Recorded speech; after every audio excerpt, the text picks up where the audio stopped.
Today on What Is Mind, we have Kevin Pennell. Kevin is a former journalist and radio man, a bodywork practitioner and healer, and he is the host of Toward a Better Life podcast. I was on his podcast a while back, and he mentioned that he practiced modern-day Druidry. I'm always interested in other people's methods of spiritual relating, so I wanted to have him on to talk about Druidry. Kevin, good. Welcome. Thanks ever so much. It's kind of a reverse, so be careful. I might try to turn into the host here. I don't know. That's okay. I think I tried to turn into a host on your show, so payback is fair. Yeah. Perhaps the place to start is with the historical antecedents. Who were the Druids? Oh my, there's a good place to start. Modern Druidry came about in about the beginnings of the 18th century, after being silent for several hundred years. This all took place because of the inroads of Christianity and other philosophies. And there were situations where the Druids actually had to go almost underground to avoid any kind of persecution or problems in life. And the interesting thing is part of Druidry, as it were, I'm a member of the Order of Bards, Ovates, and Druids, and I'm what they call a Bardic member. And the Bard is where you start. There's no hierarchy in Obod, but it's just a good place to start. So the Bards, it's a common term that many people might be familiar with, but they are the creative ones. They were the storytellers. They were the minstrels. They were the singers. They were the poets. They were the writers. All these different occupations. But the interesting thing is they were the ones that maintained the truths of Druidry and the teachings of Druidry from approximately the 4th or 5th century up until the 18th century. And I don't put myself across by any means, shape, or form as an authority. There are people out there that are much more educated in it than I. But like so many other people, I found my niche, as it were, in Druidry a few years ago and discovered, I've probably been a Druid all my life and I just never paid attention to it. But Druids themselves, like I said, they kind of went underground for, several hundred years to avoid a kind of persecution. And again, the truths were kept, as it were, by storytellers, singers, poets, and so forth. One of the well-known poets during that time period was Taliesin. Taliesin was Welsh, and he's got quite a story behind him, many stories surrounding his life, but he turned out to be what they would term as the best all-around bard that there ever was as far as poetry and things of that nature. But the Druids themselves, they got silent around the 3rd or 4th century. Druidry in and of itself is an honoring and an inclusion with the natural world is what Druids have been noted for, not for just the past couple thousand years. There's information that would lead us to the idea that they've been around for literally tens of thousands of years. They predate all of the known religions of the day. They predate Christianity, Mohammedanism, Buddhism, and so forth. They were usually the people that brought forth the maintained law, as it were. They would be like a lawgiver. They would be a healer. They would be the teacher. They would be the poet. They would be all these different people. And their ultimate goal was to simply maintain a relationship with the natural world and to see it as we are a part of the natural world. We don't laud over it. It's not subservient to us. We're a part of it. Just like the tree, we would look at it as our brother, as our sister, and our comrade, as it were, in the world that we live in. So we might go out and hug a tree, and there weren't not necessarily the same sense of a tree hugger, but I suppose it could be. But I go out and I would connect with a tree. I would hold on to the tree. I'd place my hands on a tree, and I would connect with that tree through its energy is how I do that. And I've done that long before I ever officially became part of OBOD. I can remember that sort of thing all the way back to my years as a teenager and even an adolescent. Growing up down in Florida, I would go out to one place that I went to quite often, was called Highlands Hammock State Park, which interestingly enough, unless I'm otherwise mistaken, was the first state park that ever was officially designated within the state of Florida. It's down in south central Florida, but I would go down there and I would connect with trees. I would connect with the natural world. I would connect with all kinds of stuff. But what's happened Okay. now is from the 18th century on, there had been a number of significant guides and bits of literature that have come about. One person that comes to mind is Ross Nichols. Ross Nichols is the former chosen chief of the Order of Bards, Ovates, and Druids. He passed away some years ago, and Philip Cargam took over for him. But Ross wrote a book, and there's a history behind that book that is phenomenal as well. We don't have the time necessarily to go into it, but he wrote a book on Druidry if anyone is ever interested, because he really does a wonderful job in the history of what we would term as modern Druidry, as well as a good backstory. So, was there a geographic center for the Druids when they had their heyday before they went underground, so to speak? Was it around the British Isles, or Yep. did it also just the British Isles? No, you were going to go on, and I Yeah, would yeah. want to, but but it would be what they would be termed as the Saxons, which includes Britannia, which goes over into what we would term as Western Europe. You would have the Germanic tribes and so forth that are involved. You would have the area that we know as France, but back in the day was known as Frankland. Hmm. So they inhabited that area, and then you have the Celts that are over in the British Isles in the UK, and then you have Northumberland, which is what we now know as Scotland.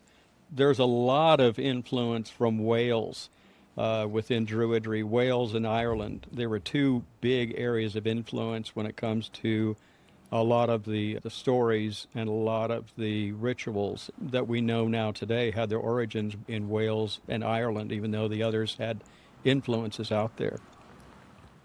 So there was a certain rediscovery of it. Did that happen here in the United States, or was it over in the other side of the pond?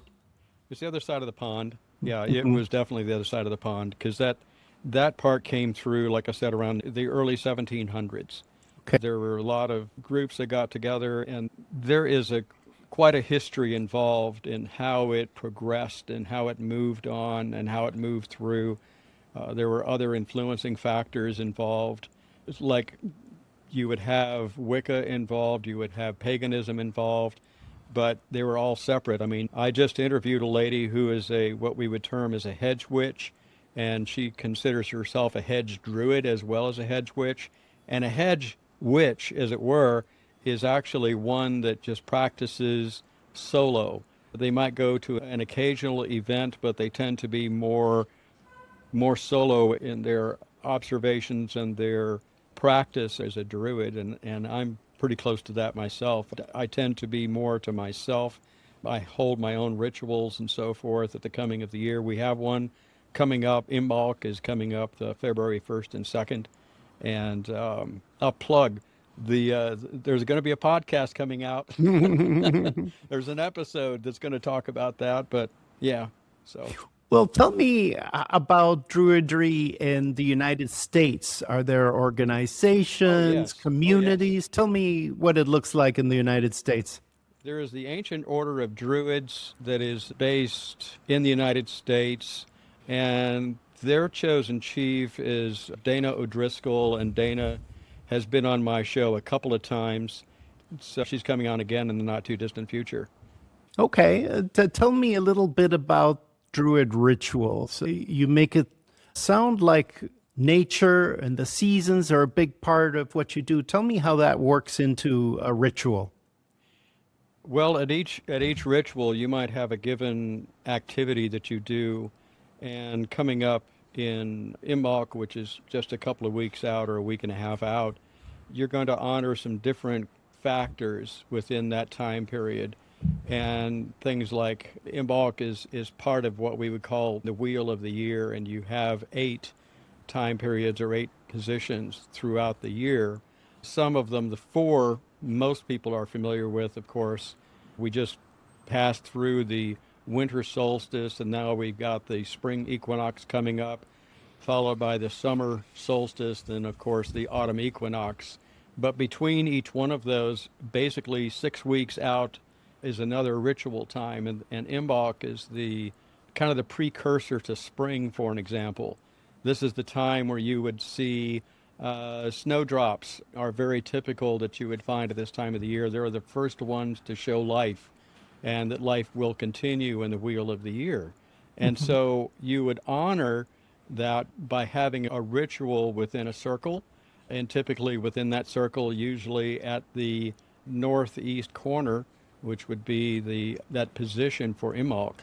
And at that corner, you would put some different things. You might include things on the altar, like maybe some snowdrops. You would have a candle. Another quality within Imbolc is celebrating. For an example, you would have lights, and they typically use 7 candles that you would float in water. So water is the purifier, water is the giver of life. And as the snows melt, you provide the earth with the needed water to continue the life cycle. And so this water melts and it nourishes the ground and it brings forth new life, which is the other piece of that. And then not only that, then you can kind of move that over into your own personal life and your own personal experience with the Wheel of the Year. And you say that, we just came out of what we would call of course, the winter solstice, but it's Alban Arthan, and Alban Arthan is basically a time of introspection. And this is the time that we start to look within ourselves. And some would say, well, the winter, there isn't much going on in the wintertime. There's all kinds of stuff going on in the wintertime, but it's all inside. It's all working on my stuff inside. And then Imbolc comes along and says, okay, it's time to start looking at some of the things that I discovered on my internal side and start to bring it forth. And of course, part of that process is light. And it's the beginnings of light out of darkness, because the winter time, Alban Arthan, is more about darkness and introspection. Now it's time for me to start revealing that bits and pieces. So earlier I referenced this particular book, which is the book of Druidry. That's the one by Ross Nichols. And it was compiled by Philip Cargam years after Ross died.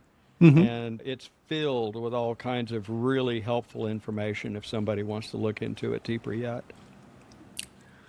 When you were speaking, I was relating to this celebration of the passing of the seasons. It reminded me in some ways of my personal experience. When we were living in New Rochelle, we used to have a little garden, and there's something beautiful I found about putting the vegetable garden to sleep for the winter, taking all the dead plants out and getting the leaves and covering it. And by spring, it would sort of decompose and become part of the earth, and then you start all over again. And the seasons are a metaphor for life, aren't they? Yes, they are. Yeah, because you die to yourself in winter.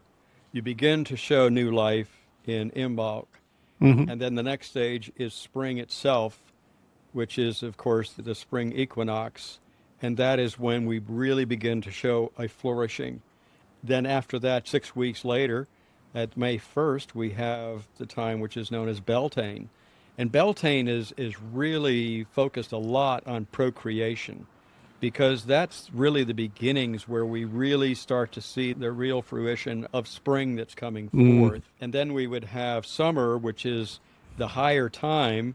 And then after that, we have the 1st and 2nd of August, which is called Lunasa. And Lunasa would be the beginnings of harvest. You would have your first harvests at that time. And then it moves on, of course, into full harvest, which is the fall equinox. And then you have the one that's well known by most of us, and that is a very special little time. We call it Halloween here, but it's a different bird within the program, so to speak. Of course, yeah. Because we would say that it is the time that the veil is the thinnest at that time of year. And it's not necessarily a worship of the dead as much as it is an acknowledgement of the ancestors. So that kind of rolls back into winter. It's interesting because the end of the year for the Druid way and the pagan way is Samhain. And you might see it spelled out. It almost looks like it says Samhain, but it's Samhain. And that is actually almost a week celebration because you're connecting with all of that. You know, there's parallels in all sorts of cultures for this. In the Japanese culture, they have kaiseki cuisine, which is like a kind of cuisine that's hyper focused on seasonality. So they're trying to be as specific as possible about serving you the food that belongs to the season. And I think sometimes in the United States, we try to crush the seasons a little bit. We try to get the tomatoes year round from the supermarket, and then they are all sort of tasteless, right? If we just waited for those summer tomatoes, we'd appreciate them so much more. But there's this beautiful, how shall I say, this recognition of what's ephemeral, a recognition of what's transient, and celebration of it, celebration of what's transient. I see the word omnism when we think about stuff like that, which of course is an acknowledgement of truths that are found throughout various religions and philosophies around the world. You can hang whatever term you want on it, and it's the same stuff. Yeah. I've often used the term that we throw the word love around. And love is it's a universal thing. All of them have, all of the beliefs, all of the philosophies, all of the religions. Love is a very important quality. Well, if you take the year as a metaphor for life, a day is sort of a metaphor for life too, right? It has a beginning and an end, a light part and a dark part. And I wonder, are you able in your everyday life to fit in something Druid, some sort of touching on your practice during the day? Oh, yeah, definitely. Because, for an example, we just got back from a walk. We do a daily walk. And, yeah, it's on a greenway, but we're connecting with nature when we're out there. And I take a moment to watch nature as I'm out there. And I might listen to the birds, and I might see an insect. I might hear all kinds of stuff that's going on around me. But it's all connected, and I feel the connection with the earth. At the given times of year, I'll walk barefoot in the grass just so I can get that connection. For an example, in western North Carolina where I live, we have a little thing called a hill, and most of the time they're mountains. But also we live in inclines. My driveway is on a 30 to 45 degree level, and some would call it an 8 degree grade that's involved there. But so I'm putting up a retaining wall. Well, as I'm putting up the retaining wall, I'm getting into the dirt, and I'm talking to the dirt. Now, people they're gonna say, "What is this guy talking about?" But you connect with the earth. You connect with the rhythm of the earth, and if you sit there long enough and you just put your hands in the earth, I find different ways. I don't have necessarily a ritual that I'm going to do every day, but there's awareness that I have that surrounds me. I listen for the birds. I watch for the signs. Hawk and wolf are very, very significant in my own personal spiritual life. It began back years ago when I was very closely related to a lot of the indigenous people of North America through Native American things of that nature. And I would say that my spirit animals, as it were, is the hawk and wolf. And then so you would have that connection, and I look sometimes for different things. So let me give an example, is if I'm out in the woods or if I'm out in the natural world and something just happens for whatever reason and it calls my attention to it. And if it's something in the natural world, it is probably communicating with me. The term that I like to think of myself as I'm an animist. So I believe that everything is a living, breathing individual. The stones are stone people. The trees are tall ones. The winged ones are the birds, and so forth, the four legs. But sometimes if something calls my attention to it and I look at it, I'm going to have a question that's going to come to my mind, and I think about it because that's the way you communicate.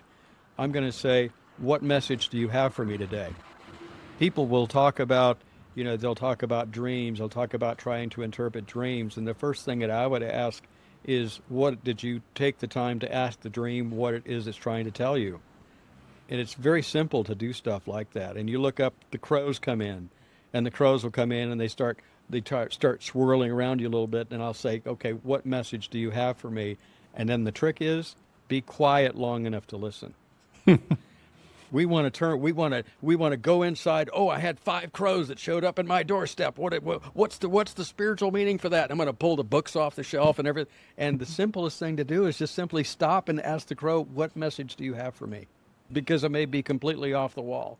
So that's my practice, is I look at the natural world and I ask if there's something significant that takes place. Why are you trying to reach to me, and what message do you have for me? And so I walk through life in a sense of awareness. I walk through life in a sense of really connecting to the natural world around me. It doesn't matter if I'm going to my practice down in Asheville, which is, like 80,000 population versus a 3,000 population here in Mars Hill. And, I'm surrounded by the city. Time and time again, I've noticed there is a red-tailed hawk that hangs out on the light post headed down into Asheville, and red-tailed hawk specifically is the medicine for me.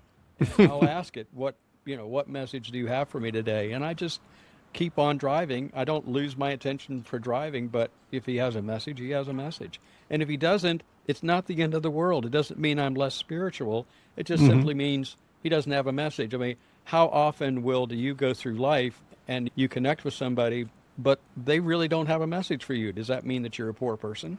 No, it just simply means they don't have a message today. It's okay. Yeah. Sometimes I think we're very fortunate. If we had lived a few centuries ago in feudal times, we probably would only have one possible spiritual path. But living where we are in the 21st century, we're kind of live in a spiritual marketplace where there's so many options. I want you to tell me, why do you think somebody might choose Druidry as something to explore? I would say that the person they're in the process of searching, and they want to find what works for them. I'm going to digress a little bit. Not that I haven't done that. But when I was writing my book about a friend of mine who has since died, he's transitioned into that next world. But he would get all upset sometimes with people that were talking about the Bible. And my degree is not in Druidry. My degree is in theology. And I pastored churches for 10 years, and people are going to say, why would you move to Druidry from that? It's an evolutionary process, Will.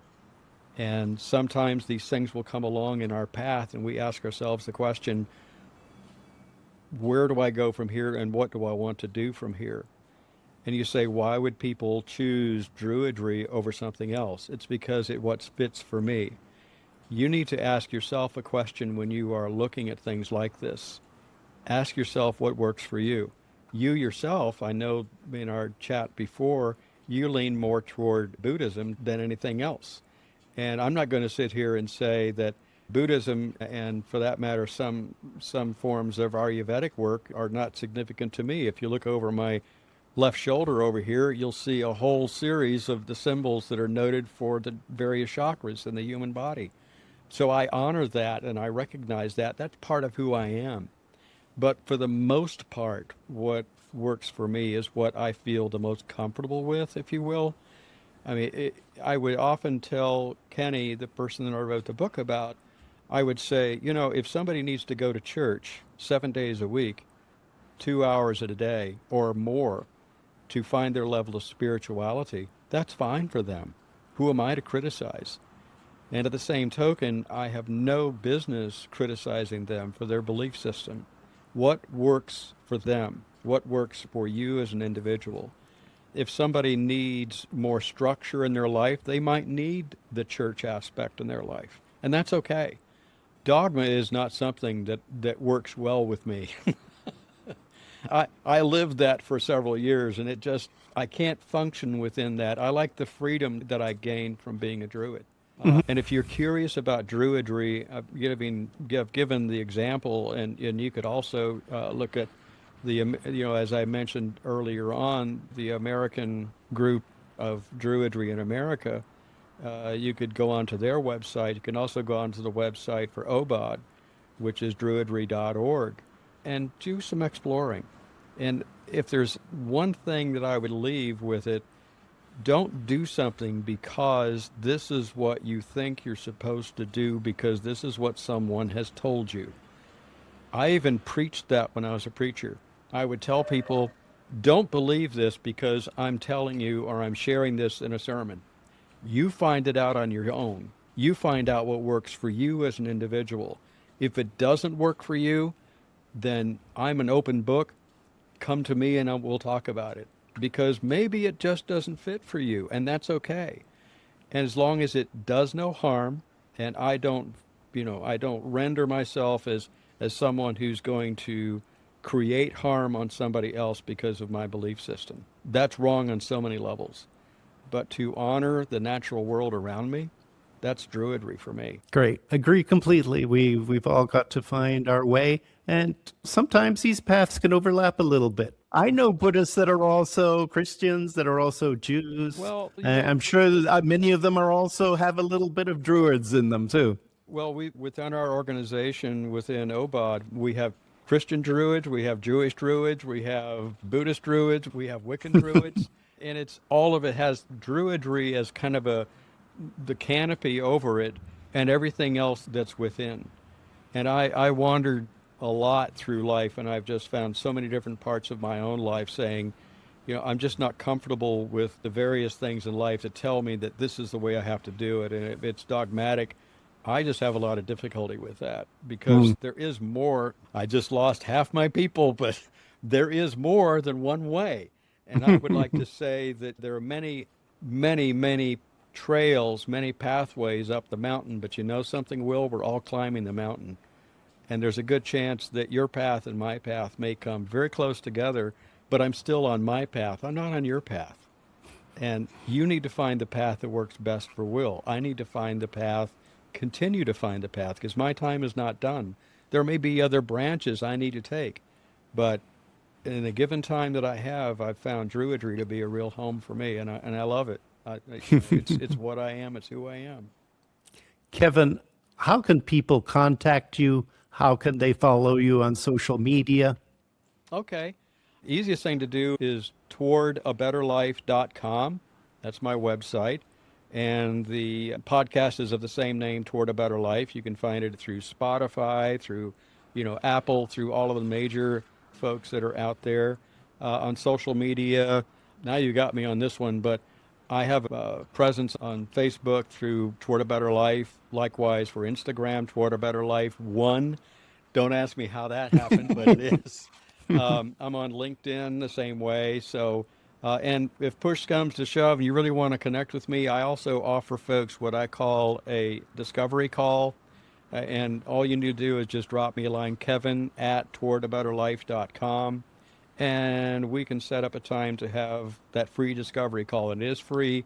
We can find out what we can do to help you find your own pathway toward a better life. Kevin, thank you so much for joining us. Thank you so much. I appreciate it very much, Will. This has been a wonderful experience. Likewise.